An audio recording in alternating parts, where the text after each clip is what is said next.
दो मछलियों और एक मेढक की कथा। एक तालाब में शतबुद्धि 100 बुद्धियों वाली और सहस्त्रबुद्धि 1000 बुद्धियों वाली नामक दो मछलियां रहा करती थी। उसी तालाब में एक बुद्धि नामक मेढक भी रहता था। एक ही तालाब में रहने के कारण तीनों में अच्छी मित्रता थी।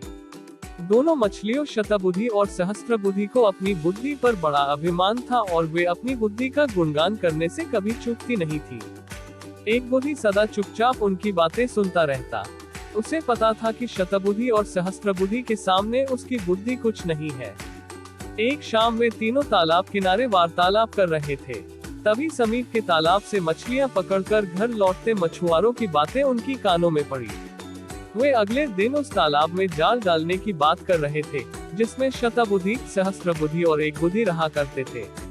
यह बात ज्ञात होते ही तीनों ने उस तालाब रहने वाली मछलियों और जीव जंतुओं की सभा बुलाए और मछुआरों की बातें उन्हें बताए। सभी चिंतित हो उठे और शतबुद्धि और सहस्त्रबुद्धि से कोई उपाय निकालने का अनुनय करने लगे। सहस्त्रबुद्धि सबको समझाते हुए बोली, चिंता की कोई बात नहीं है। दुष्ट व्यक्ति की हर कामना पूरी नहीं होती। मुझे नहीं लगता वे आएंगे। यदि आ भी गए तो किसी न किसी उपाय से मैं सबके प्राणों की रक्षा कर लूंगी। शतबुद्धि ने भी सहस्त्रबुद्धि की बात का समर्थन करते हुए कहा, डरना कायरों और बुद्धिहीनों का काम है। मछुआरों के कथन मात्र से हम अपना वर्षों का गृहस्थान छोड़कर प्रस्थान नहीं कर सकते। मेरी बुद्धि आखिर कब काम आएगी? कल यदि मछुआरे आएंगे तो उनका सामना युक्तिपूर्ण रीति से कर लेंगे। इसलिए डर और चिंता का त्याग कर दें। तालाब में रहने वाली मछलियों और जीवों को शतबुद्धि और सहस्त्रबुद्धि के द्वारा दिए आश्वासन पर विश्वास हो गया। लेकिन एक बुद्धि को इस संकट की घड़ी में पलायन करना उचित लगा।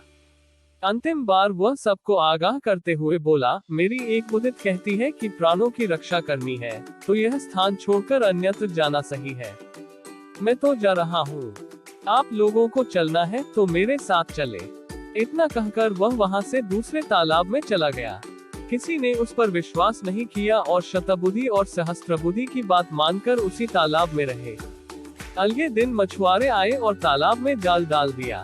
तालाब की सभी मछलियां उसमें फंस गई।